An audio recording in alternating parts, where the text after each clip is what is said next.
대불정경 또 이어서 보겠습니다.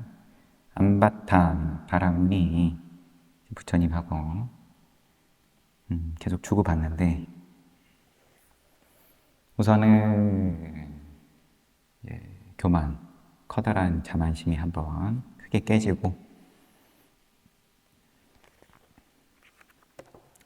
그런 다음에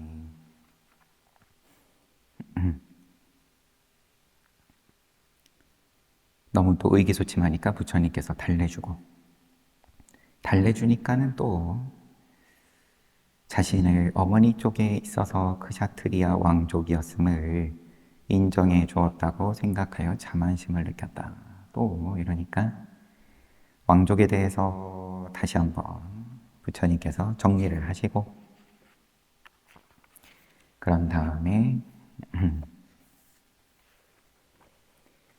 브라만 신의 말을 빌려가지고 부처님께서 개성으로 종성을 고려하는 사람들 가운데는 왕족이 찬탄받을 만하고 우수하다. 왕족이 종성을 따지는, 계급을 나누는 입장에서는 왕족이 최고지만, 이 행간에 있는 거겠죠. 인간과 천신 가운데는 명과 행을 완성한 부처님만이 찬탄받을 만하고 우수하다. 명과 행이 뭐냐? 명과 행에 대해서 부처님께서 안바타, 너가 생각하는, 그리고 또 모양에 대해서 집착을 하는 모든 중생들이 그 대상만 다를 뿐이지 무언가에 대해서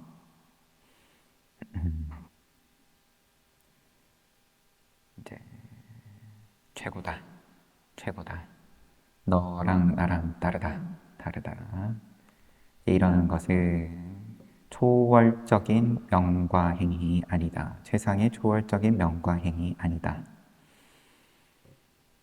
최상의 초월적인 명과 행에 관해서 말할 때는 출생이나 종성, 교만심에 대한 집착으로 너는 나와 같다, 너는 나와 같지 못하다 등으로 말해서는 결코 안 된다. 구분을 지으며 그러면은 최상의 명과 행이 되지 못한다.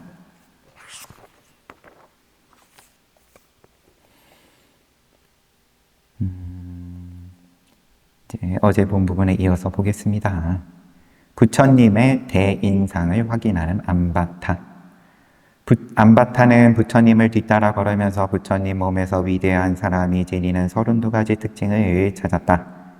그는 그 중에서 30가지 특징을 분명히 볼 수 있었다.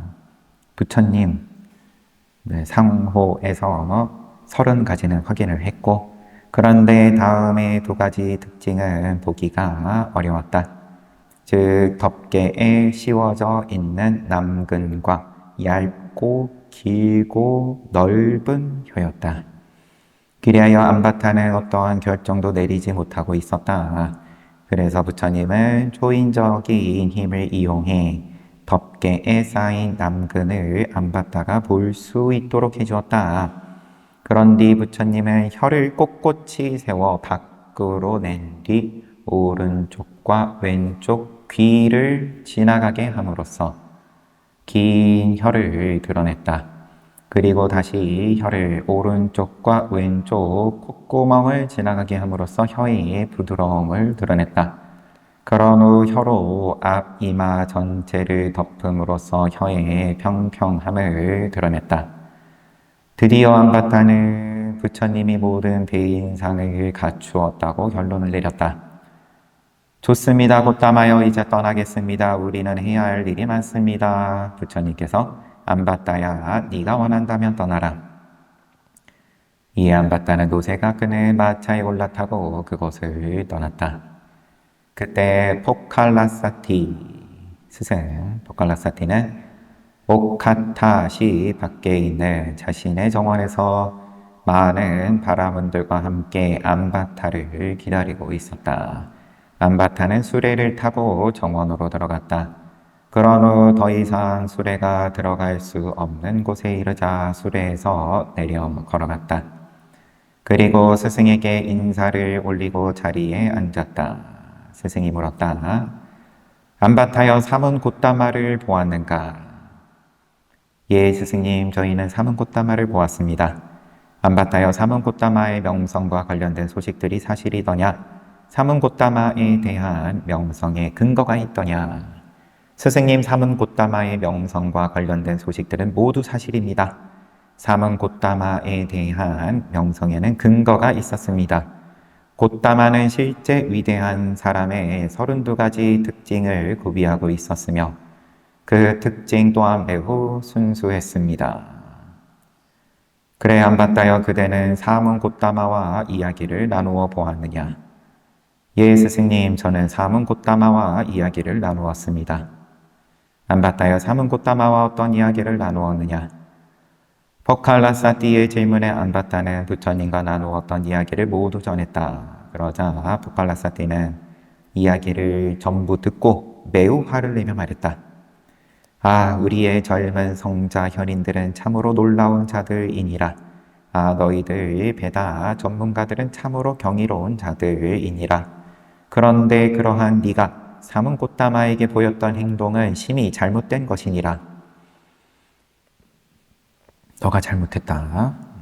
그 때문에 너는 몸이 부서져 죽으면 4가지 낮은 세계 중 한 세계에 태어날 것이니라.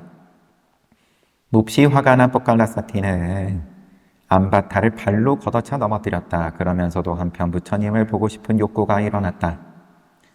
그때까지 안바타는 수레를 모으는 몰입꾼 자격으로 스승과 함께 수레를 타는 특권을 누렸지만 그 사건 이후로 수레 앞에 서서 걸어가야 하나 했다.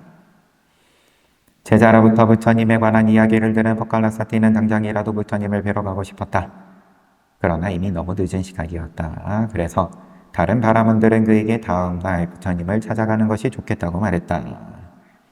그러나 포칼라사티는 다른 이들의 만류에도 불구하고 좋은 음식들을 준비하여 수레에 실었다. 그런 다음 사람들에게 횃불을 높이 지켜들게 한 채 2차 낭갈라 숲을 향했다. 부처님 근처에 이르러 더 이상 수레로 갈 수 없는 곳에 다다르자 포칼라사티는 수레에서 내려 걸어갔다. 그런 후 부처님과 서로 안부를 나눈 뒤 자리를 잡고 앉았다. 포칼라사티 바라문과 부처님은 대화를 나눴다. 곶다마여, 나의 제자인 안바타가 여기에 왔었습니까? 그렇소, 바라문이여, 그대의 제자 안바타가 여기에 왔었소. 곶다마여, 안바타와 함께 이야기를 나누셨습니까? 그렇소, 바라문이여, 안바타와 함께 이야기를 나누었소. 곶다마여, 안바타와 무슨 이야기를 나누었습니까? 부처님은 포칼라사티에게 안바타와 나눈 대화를 모두 전했다. 그러자 포칼라사티는 부처님에게 이렇게 사과했다. 곶다마여, 젊은 안바타는 매우 어리석은 자입니다. 부디 그를 용서해 주십시오. 이에 부처님은 바라문이여, 나는 안바타의 행복을 바라오라면서 안바타를 용서했다.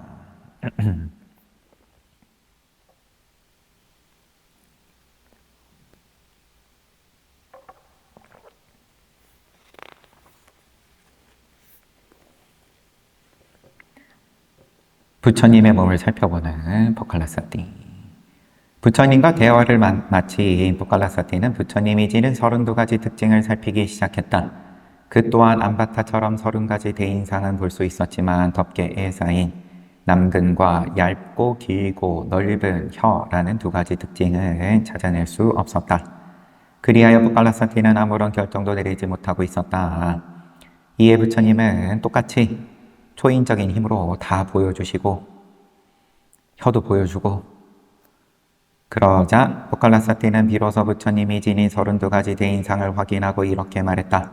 세존께서는 제자들과 함께 저의 식사 초대를 받아주십시오. 이에 부처님은 묵묵히 초대에 응했다. 집으로 돌아온 포칼라사티 바라문은 때가 되자 부처님에게 식사가 준비되었음을 알렸다. 그리하여 부처님은 비구들과 함께 포칼라사티의 집으로 가서 준비된 자리에 앉았다. 포칼라사티와 그의 제자들은 직접 훌륭하고 좋은 음식으로 각각 부처님과 비구들을 대접했다.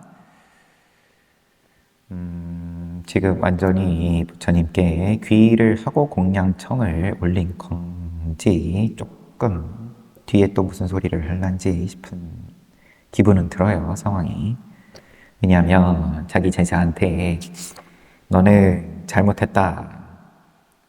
그래서 화를 내면서 발로 차버리고 그 다음에 수레 앞에 서서 걸어가게 하고 이렇게 하고 부처님 찾아온 거니까. 이윽고 부처님이 공양을 마치자 뽀깔라사티는 그릇을 치우고 적절한 곳에 자리를 잡고 앉았다. 부처님은 뽀깔라사티 바라문에게 도와 결과에 이르는 차제 설법을 베풀었다. 즉 보시에 관한 가르침, 계율에 관한 가르침, 천상계에 라는 가르침, 도와 결과와 열반에 이르는 성스러운 길에 관한 가르침을 차례로 설했다. 부처님이 가르침을 설하자 뽀깔라사티의 마음은 안정되고 부드러워졌다. 또한 온갖 장애에서 자유로워졌고 유쾌해졌으며 깨끗해졌다. 이에 부처님은 스스로 발견한 사제법을 설했다. 그러자 뽀깔라사티는 예륙과를 얻게 되었다. 과에 오릅니다. 수다원과에.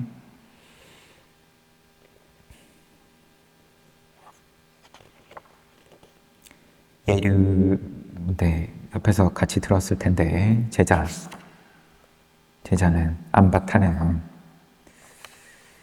과에 오른다는 말이 없네요. 같이 안 왔나요?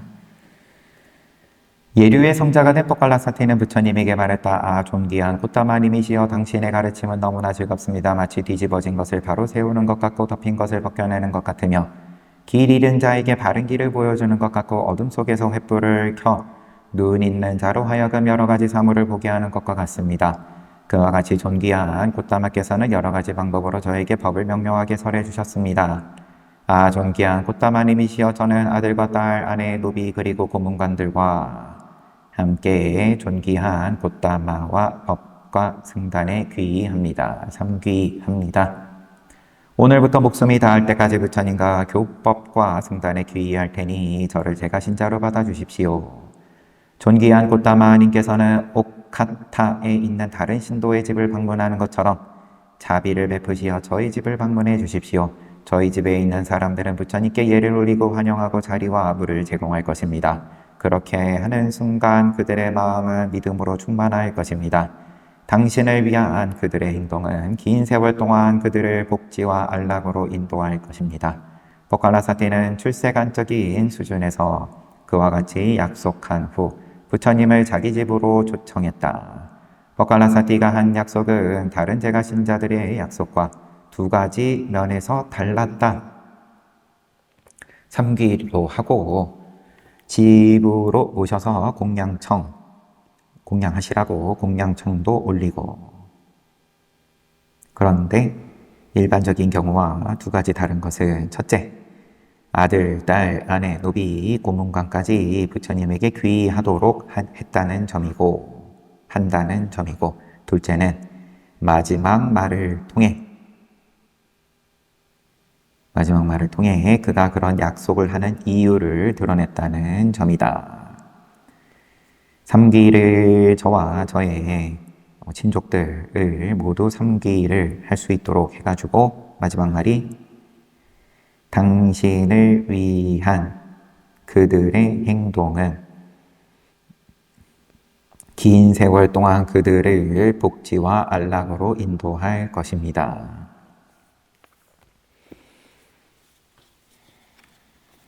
복지와 안락으로 인도할 것입니다. 부처님께 공양 잘 올리는데 모두 동참해서 다들 좋아질 겁니다. 바라문이여, 그대는 참으로 잘 말했도다. 참으로 잘 말했도다 라고 칭찬하며 그의 초대를 받아들였다. 이렇게 이어질라나요? 다음 장에서 마라의 방해라는 장이 끝났는데 끝났습니다. 이 이야기도, 뽀깔라사티의 이야기도. 제자 안바타는 이번 생에는 별로 기회가 없었던 모양입니다. 성인의 과에 오를 인연이 부족했던 모양입니다. 부처님께 교만을 부리기는 했지만, 하지만 부처님 말씀 들어야겠다, 이제 이런 생각이 들어가지고 그 출세간의 최상의 명과 행에 대해서 여쭤보고 가르침을 들었었죠. 근데 스승한테 돌아가가지고는 구박을 좀 받고, 하지만 스승은 또 뻐깔났을 때는 구박을 하기는 했지만 인연이 있으니까 또 호기심도 잃어가지고 부처님 찾아갔다. 그리고 예륙과에 올랐다. 38장 부처님의 키. 아난존자이기는 이 부처님의 키라는 이런 표현을 가지고 책이 시작이 되죠. 아난존자 입장에서의 설명이 부처님의 키와 감히 내 스스로를 부처님의 키에 빗댈 수는 없지만 이제 키와 그림자 첫 장의 제목이 그럴 겁니다. 그래서 이제 그림자의 입장으로서 나는 부처님의 그림자였다.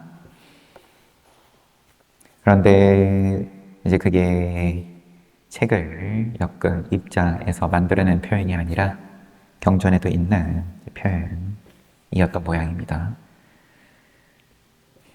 드라마가 좀 너무 많아가지고 아난존자 얘기는, 그래가지고 좀 많은 부분들에 대해서 좀 의구심이 있었는데 지금 대불전경 이제 보아나가면서 생각 이상 많은 부분들이 경전을 바탕으로 쓰여진 책이었구나 싶습니다.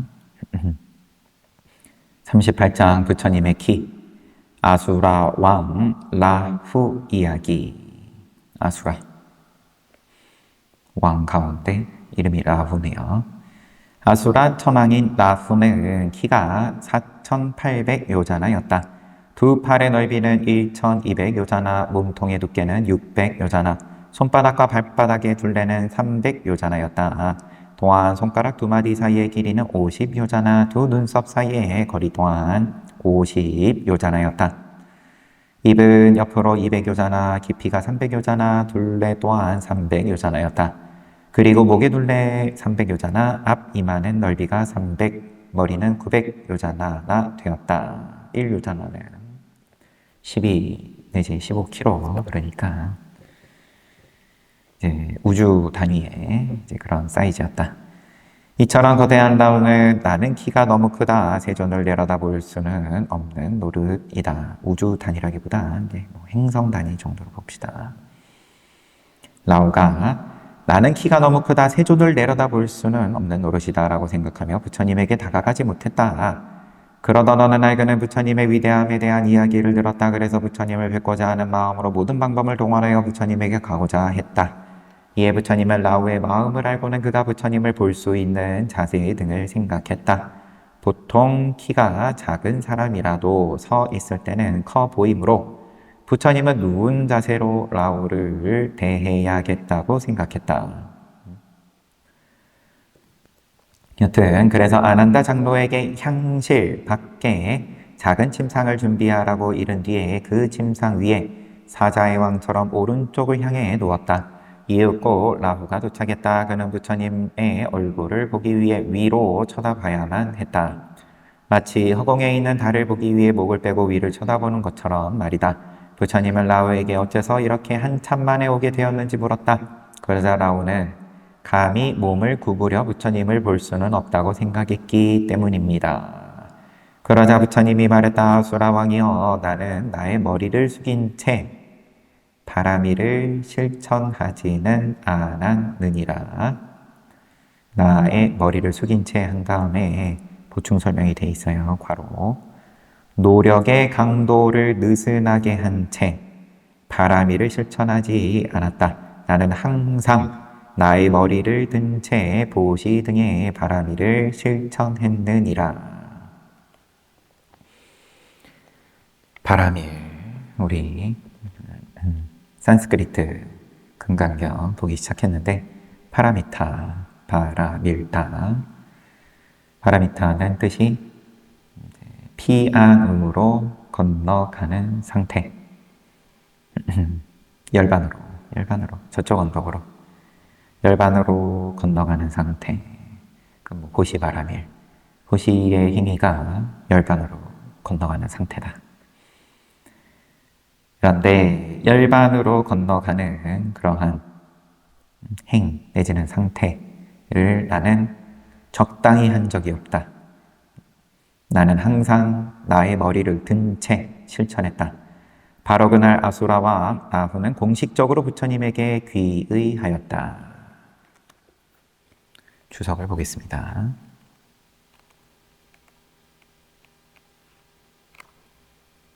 부처님의 귀. 금방 끝나네요.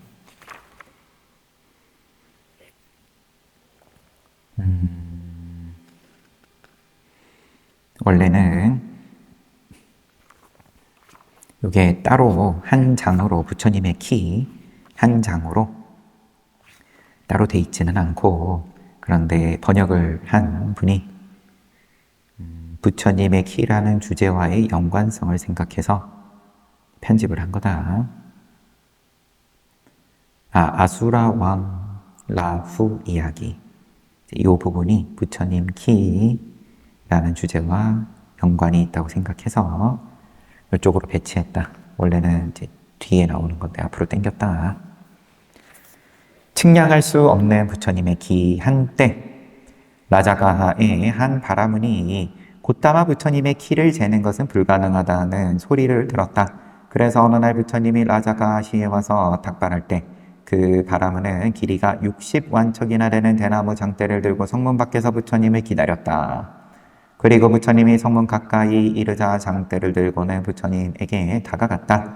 그런 후 장대를 부처님에게 대어 보았더니 부처님 무릎까지밖에 오지 않았다. 60완척 장대를 들고 왔는데 부처님 키를 재보겠다고. 부처님 성문 왔다 갔다 하셨으니까 당연히 성문보다는 작으신 걸 텐데, 그런데 막상 재려고 했더니만 무릎까지밖에 안 왔다. 그래서 바라문은 다음날 60완척짜리 장대 2개를 붙여서 다시 부처님에게 다가갔다. 어제보다 2배로 길어진 장대였건만 부처님 허리까지밖에 오지 않았다. 부처님은 바라문에게 무엇을 하느냐고 물었다. 너 뭐하냐? 그러자 바라문은 부처님의 키를 재고 있는 중이라고 대답했다. 이에 부처님이 말했다. 바라문이여, 비록 그대가 이 우주의 모든 대나무를 이어 붙인다 해도 내 키를 측정하는 것은 불가능하다. 분명히 나는 사아승지 10만겁 동안 10바라미를 실행해 왔거니와 실행하에 왔기 때문에 그 누구도 나의 키를 측정할 수는 없느니라. 바라문이여, 붓다는 그 누구와도 비할 수 없고 잴 수 없는 인물이니라. 키를 잰다. 물리적인 키도 포함을 해서 어떤 식으로든 겨루려고 내지는 부처님을 평가하려고 했을 때 그러면 그거보다 더 뛰어난 입장에서 더 안목이 있는 입장이어야만 길이를 재는 건데, 측량을 할 수 있는데, 그런데 대나무 길이를 이 부처님 키를 재기 위해서 대나무 장대를 아무리 우주의 모든 대나무를 이어 붙인다 해도 측정이 불가능하다. 왜냐하면 사승지 10만겁 동안 10바라미를 해오셨기 때문에. 그거보다 더 길게 바라미를 그러면 한 자가 재려면은 잴 수 있겠지만 그런 자가 없다. 이렇게 말씀을 한 뒤에 부처님은 단맛바다에 실린 다음에 개송을 읊었다. 부처님 벽집을 그리고 그 외 성자들은 번뇌의 열기를 잠재웠고 슬픔이나 두려움이 생기는 근원이 없으며 탁월하고 눈에 보이는 덕목을 갖춘 분들이다. 이런 분들에 대해 믿음을 가지고 귀의한다면 그 복덕은 그 어떤 누구도 측량하는 것이 불가능하니라.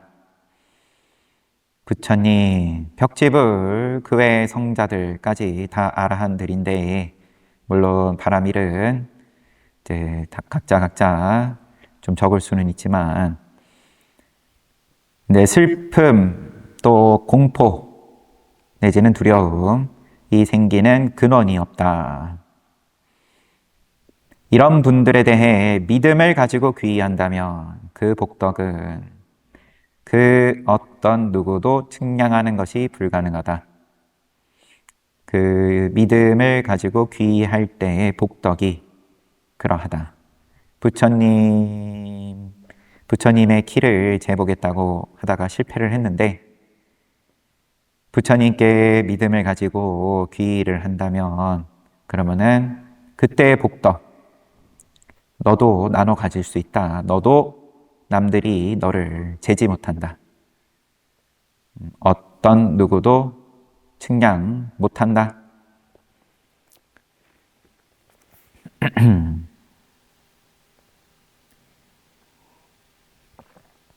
그러면 믿음은 막연한 건데 어떻게 증명할 거냐? 나는 부처님을 믿습니다. 일부러 시험 안 해도 늘 시험은 마주하게 돼 있으니까 보면 알겠죠. 39장 푸꾸사띠 왕 이야기. 빈비사라 왕이 마가다국을 통치하고 있을 때 푸꾸사띠 왕은 변방이 따까실라를 지배하고 있었다. 따까실라. 다 익숙한 이름인데 푸꾸사띠하고 보면 나오겠죠. 따까살리의 상인들은 사업상 자주 마가다국의 라자가시를 들렸다. 상업이 발달을 한 도시이자 또 수도이다. 그런 어느 날 상인들은 여러 가지 선물을 가지고 빈비사라 왕을 찾았다. 왕은 상인들에게 물었다. 그대들은 어디에 사는 자들인가? 대왕이시여 저희들은 따까실라에 살고 있습니다. 빈비사라 왕은 그들에게 따까실라가 평온한 곳인지 먹을 것은 풍부한지 등 그 도시에 대한 것을 물었다. 그런 후 따까실라 왕이 누구인지 물어보았고 이에 푸꾸사띠 왕이라는 것을 알게 되었다. 빈비사라 왕이 다시 물었다. 그는 정의로운가? 상인들이 대왕이시여 푸꾸사띠 왕은 정의로운 분이십니다. 그분은 4가지 섭사를 통해 사람들을 감싸 안으십니다. 세간의 부모 역할을 하시면서 무릎에 누워있는 아이를 돌보듯 사람들을 돌보십니다. 여기서 4가지 섭사, 즉 사섭사에 대해 설명해보자. 일반적인 사섭사는 보시, 애어, 이행, 동사 이렇게 4개다. 보시는 보시고 애어는 애어, 말씀 어쩐데 말을 사랑스럽게 하는 건지 이행, 이익이 있는 행, 동사 같을 동자 넷이다. 그런데 함께 일한다. 그런데 이곳에 나오는 사섭사는 정치하는 자의 4가지 왕도를 의미하기도 한다. 그러면서 4가지 왕도에 대해 그러면 4가지 왕도에 대해 알아보도록 하자. 4가지 왕도는 사사메다, 푸리사메다, 삼마파사, 와차페야로 구성되어 있다. 쭉 이제 설명이 나오는데 주석도 있어서 푸꾸사띠 왕 이야기.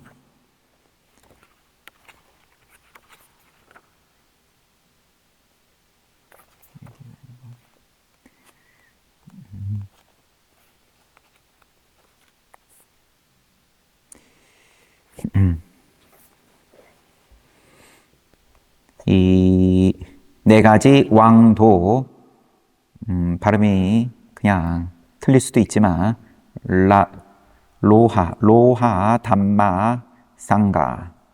왕이 법도로서 백성을 껴안는다.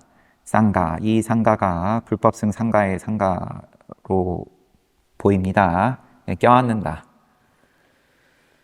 1번부터 사사매다, 사사매다. 세금 징수와 관련된 법도이다. 원래 사사는 곡물이나 곡물의 수확을 뜻하는 말이고 매다는 지혜를 뜻하는 말이다. 그런데 여기서는 곡물의 수확을 전제로 백성에게 세금을 매기고 징수하는 것을 포함하고 있으며 그런 세금 징수에 지나침이 없고 모자람도 없이 적절히 행함을 뜻한다. 붓고사티 왕은 이처럼 백성을 다스림에 있어서 조세 정책을 문제없이 집행했다. 무릇 나라가 무너지는 데는 조세의 불균형이 으뜸이라는 말이 있듯 나라의 정치가 바로 서는 데는 조세의 균형이 무엇보다 중요함을 생각할 때 붓고사티 왕의 선정을 짐작할 수 있다. 풀이사매다. 급여 지급 등과 관련된 법도이다. 조세 정책의 집행을 통해 거두어들인 세금으로 나라 살림을 하게 되는데 특히 관료 등에 대한 급여 지급이 주요한 용처가 된다. 이처럼 붓고사티 왕은 급여 지급과 같은 세금 사용에 있어 특혜도 없고 불이익도 없이 적절한 정책을 행했음을 뜻한다. 산맛바다 축제를 말한다. 술에 화물을 가득 묶어 실은 뒤 적절한 장소에서 그것을 풀어버리는 것으로서 이를 통해 보다 많은 소출과 수익을 기원했다. 그러면 가을에 했겠죠. 가을에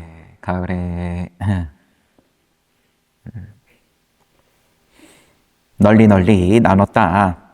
왕이 이 축제를 법도로 채택한 것은 농민들이나 무역하는 자들이 더욱 신명나고도 편안하게 생업에 종사하여 보다 많은 곡물이나 수익을 생산할 수 있도록 하기 위해서였다.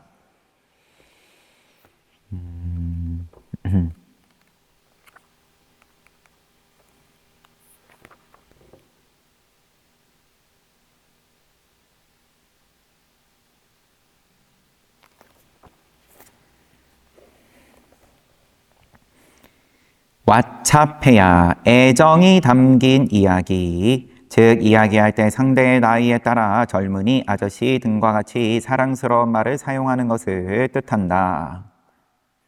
젊은이, 아저씨 좀 친근하게 말을 한다 정도로 보겠습니다.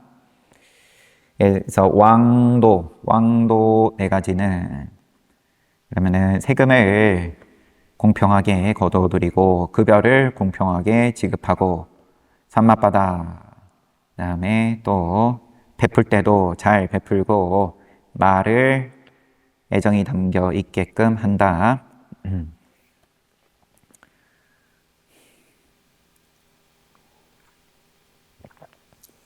빈비사라 왕은 계속해서 다른 질문을 했다. 당신의 왕은 나이가 어찌 되어? 첫 번째는 정의롭소였어요. 질문이. 붓고사티 왕은 정의로운가? 두 번째는 나이가 어떻게 되느냐?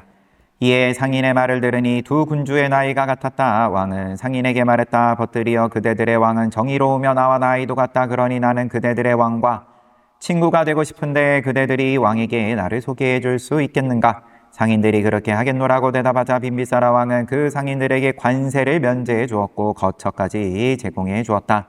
그리고 라자가 시를 떠나기 전에 자신을 한 번 더 보고 가라고 당부하고는 대화를 끝냈다. 상인들은 떠나기 전날 밤에 빈비사라 왕에게 갔다. 왕이 상인들에게 벗들이여 집까지 즐거운 여행이 되시오. 그리고 그대들 왕에게 건강을 여쭙고 내가 친구를 맺기를 희망한다고 말해주시오. 상인들은 알겠노라고 대답하고는 다카실라로 되돌아갔다.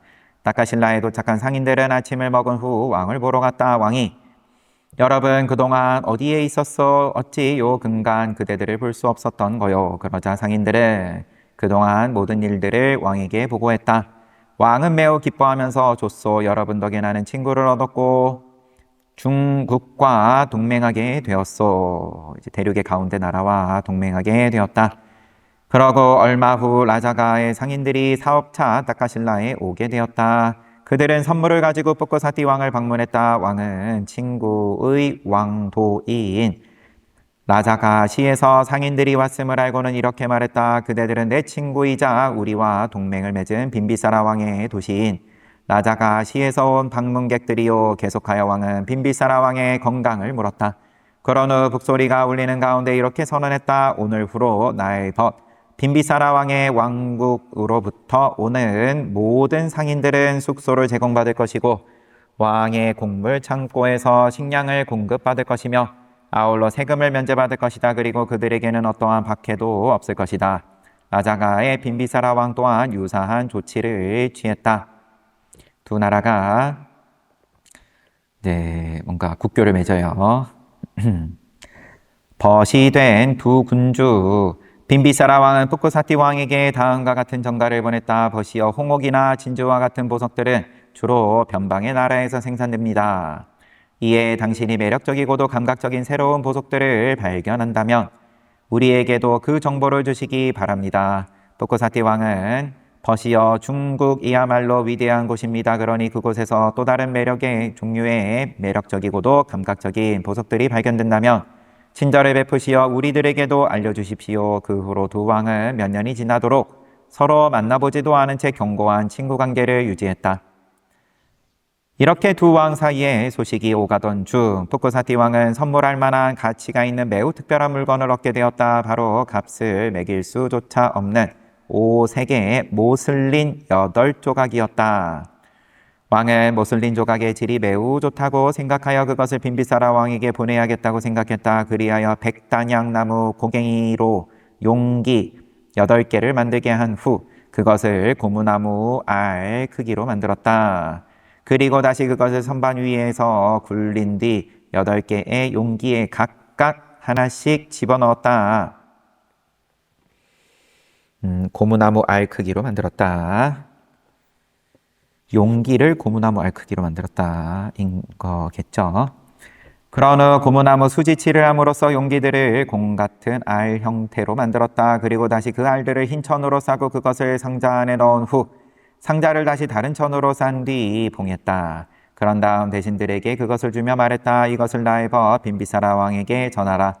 그와 함께 이런 전가를 덧붙였다. 나의 벗이 왕도 한가운데에서 대신들 및 다른 관리들을 모아놓고 이것을 열어보기를 바란다. 혼자 열지 말고 왕궁 사람들 모아가지고 같이 열어봐라. 자신 있다. 나의 선물에 나는 자신 있다.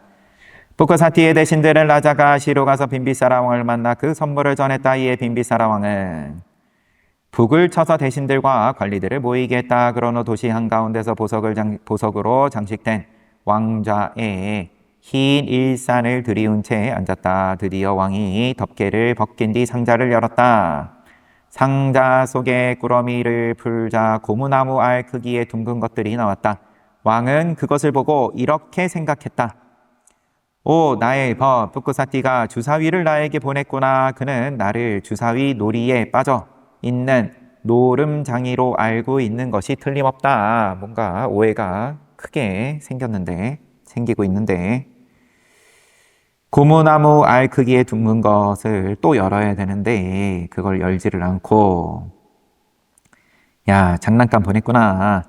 이렇게 생각한 뒤 그는 공처럼 생긴 알 하나를 손 안에 넣고 굴려보았다. 그리고 그 무게를 짐작해보고는 모슬린 덩어리가 들어있음을 알게 되었다. 다행히도 지혜가 없지 않았습니다. 안에 그러면 보석이 들어있구나. 그래서 왕은 그 알을 옥자의 발치에 대고 두들겨 보았다. 그러자 고무수지로 칠한 부분이 켜켜이 떨어져 나가는 것이었다. 이에 왕은 용기 하나를 손톱으로 부드럽게 열어보았다. 그 속에서 모슬린이 나오자 왕은 남은 용기들도 개봉하라고 명했다. 모든 용기마다 값을 매길 수 없는 모슬린 조각들이 들어있었다. 그 모슬린 조각들은 하나같이 아름다운 색깔과 훌륭한 감촉을 지니고 있었고 각각 길이가 16완척이고 넓이가 8완척이나 되었다. 이처럼 값을 매길 수 없는 귀한 보배인 모슬린 조각들을 보고 사람들은 박수를 치며 쓰고 있던 두건을 던져 올렸다. 그들은 매우 기뻐하며 이렇게 말했다. 우리 왕과 푸쿠사티 왕은 서로 본 적도 없다. 그런데 푸쿠사티 왕은 값을 매길 수 없는 보배를 보내왔다. 그런 왕을 벗으로 삼는 것은 지극히 당연한 일이다.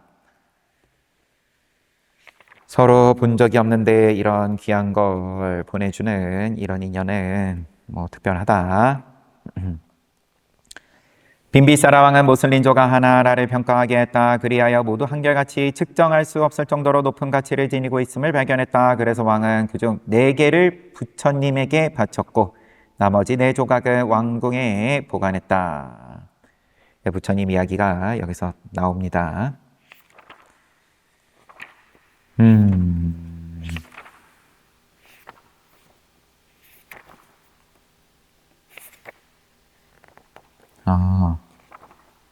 뭐 그래요. 더 얘기하면 이제 다음에 같이 볼 때 재미없으니까 궁금하면 또 내일도 와서 들으시면 됩니다. 책은 여기까지 보고 뽀꼬사티. 네, 뽀꼬사티.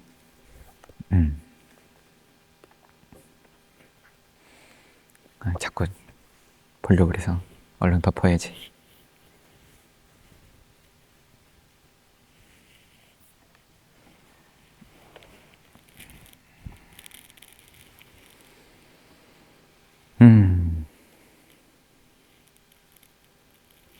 늘 보는 거니까. 네. 앞에 이제 가문의 뭐 출생, 종성에 집착을 하고 그것이 가장 대단한 거다. 이런 믿음으로 살고 그 다음에 또 몸에 어떤 특별한 상호, 그거는 뭐 베다의 가르침에 의거한 걸 테니까.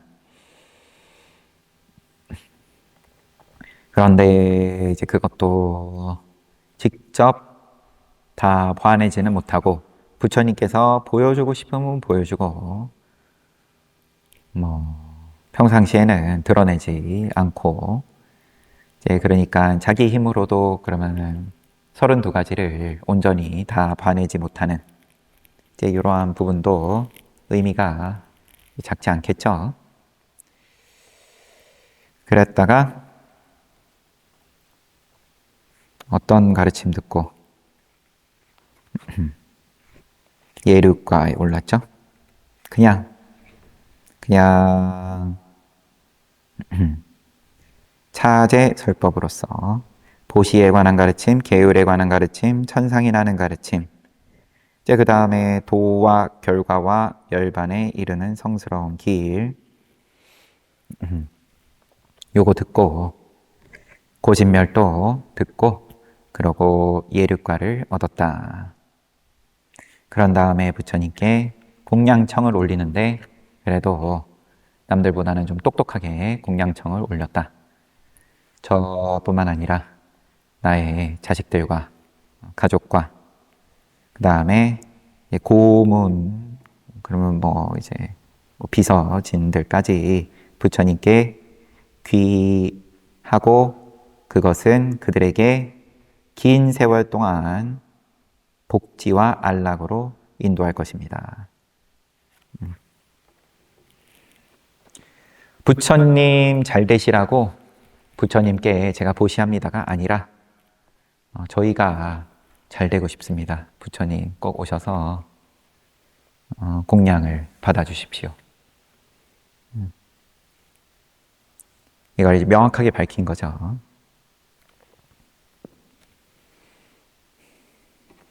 거래가 아닌 거예요. 거래가.